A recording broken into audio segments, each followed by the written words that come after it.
know that that spineless, nasty vector called mosquito has taken over 627,000 lives in 2022 alone, which is most especially children? Do you know that so many myths about malaria has deadened our opportunities to be able to fight against this scourge? Hello everyone, you're welcome to another episode of Nursing with Abby, and today as we celebrate the World Malaria Day, April 25th, now we're going to be talking about malaria. We know it's caused by mosquitoes, and we're going to be talking about natural ways to prevent malaria in our world. Alright everyone, you're welcome to another episode of Nursing with Abby. My name is Nurse Abiodun. I'm a nurse, I'm a midwife, I'm a public health advocate, and I love what I do. On this channel, Nursing with Abby, we talk about nursing, we talk about lifestyle, and we talk about everything in between. I'm a nurse licensed to practice both in Nigeria and in the United Arab Emirates, and I've seen so many cases of malaria and the devastating effect it's had on children, pregnant women, and especially immunocompromised patients. So today, we're going to be talking briefly about the pathophysiology, not so much grammar, don't worry. Enough on Nursing with Abby, we keep it short, nice and simple. So today, we're going to be talking about malaria and what can be done. Now, everybody knows that spineless vector that goes into your ears, and that is mosquito. But not all mosquitoes cause malaria. We have only the female Anopheles mosquitoes, and that only bites in the night, majorly in the night and in the dark, that dark night time. Yeah. So when an infected one, it has to be infected, maybe from another person with malaria. It bites that person and then smears its mouth with its saliva, let me put it that way, or the germ of the malaria. So it comes to bite an uninfected person, infecting him and sucking up the blood, and then he goes away going to do more ministry work of spreading malaria. So as it gets into the uninfected person, infecting him in the process, the little germs that is deposited in the bloodstream of that person move straight to the liver.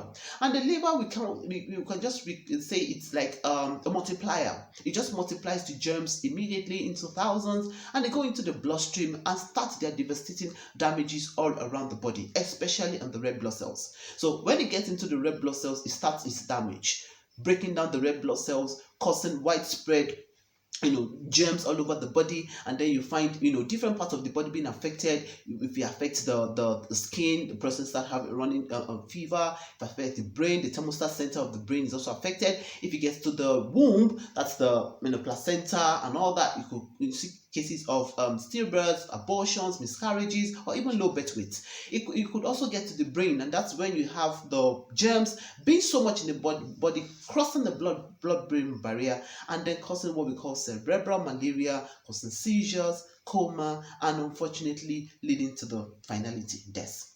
Now, what really happens given the pathophysiology and the signs and symptoms? Now, how do we really decipher what exactly are the symptoms of malaria? Like I said, it's widespread. Some people might come with body aches, pains, fever, headaches. Some people might come with concentrated urine. Some people might even have, the ones who are pregnant can have, low birth weight, miscarriages, abortions, stillbirths, and all that. Now, the major diagnosis is actually by the rapid test of malaria or malaria parasite test in the lab. So that is actually the definitive diagnosis. And anytime such cases happen, it's important for you to see a doctor and not just self-medicate. Yes, see a doctor to prescribe you the actual drugs. So we have so many drugs that, the anti-malaria content inside of them, like the artemisinin combination therapy, the SP that we give to pregnant women. We could also have the chloroquine, which is the age-old long chloroquine that a lot of people have been using, and it's been effective for quite a number of people, and some not so effective. And then we need to know that prevention is definitely better, cheaper, and safer than cure. And how do we prevent even the bites? Because we know that female and non-female mosquito bite in the night. Ensure that you stay out of the environment or outside in the dark. Make sure that you're inside the room or inside the house that has, and when you're sleeping, under insecticide treated nets, which are chemically infiltrated and then safe for you. Now, it's very important for three population of people: the children, the pregnant women and the immunocompromised, those that have conditions that their immune system is not as functional as others. Now, these three people can come down with malaria much faster than other regular populations, and that's because their immune system is either yet to develop fully, or is because you're pregnant, your immune system is working for 2 or more people, or those who have immune system already immunocompromised due to HIV, AIDS, TB, and all that. So there are a lot of preventive measures, like I said, but we also have malaria vaccine. In fact, there's a pilot study already going on in Malawi, in Kenya, and in Ghana that over 1 million children have been immunized with the malaria vaccine, and we hope that the Nigerian government will bring it also to Nigeria, because sub-Saharan Africa, Nigeria carries the major bulk of those who are affected with malaria.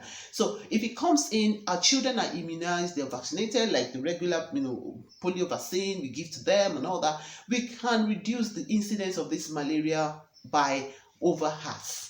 Yes, by over half. And then some people, the myth a lot of people say is that stress causes malaria. No.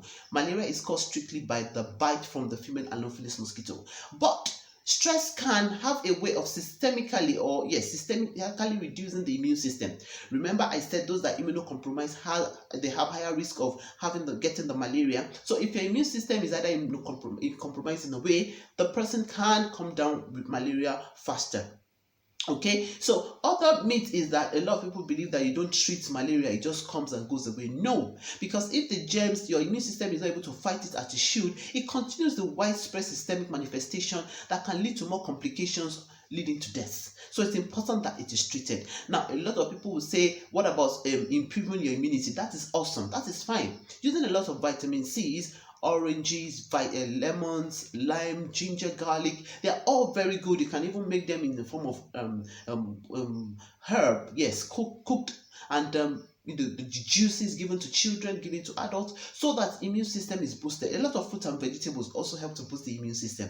So celebrating the World Malaria Day, most especially the drug resistance. Now, what happens with drug resistance is when you commence your drug, mostly the anti-malaria drugs are actually for 3 days or thereabouts. So when you start the first and the second and you don't complete your dose, what it does is it just reduces the incidence of the malaria germs in your body. Just reduces it because you feel better. But after a while, it comes back, and it comes back stronger. So that particular drug might not be able to work for the malaria anymore, and then you need to get to something higher. So to prevent drug resistance, ensure that you complete your dose of anti-malaria drugs, and ensure that you probably go for a retest, so that you'll be sure that you're free from the malaria. Have you ever had any case of malaria? How did you treat it? And how do you advise people also to treat malaria? And how do we prevent this nasty vector, mosquito, from biting and killing away all of our children? Any comment in the comment section, I would love to see. I'd love to read, and I see you in my next episode of Nursing with Abby. Bye for now.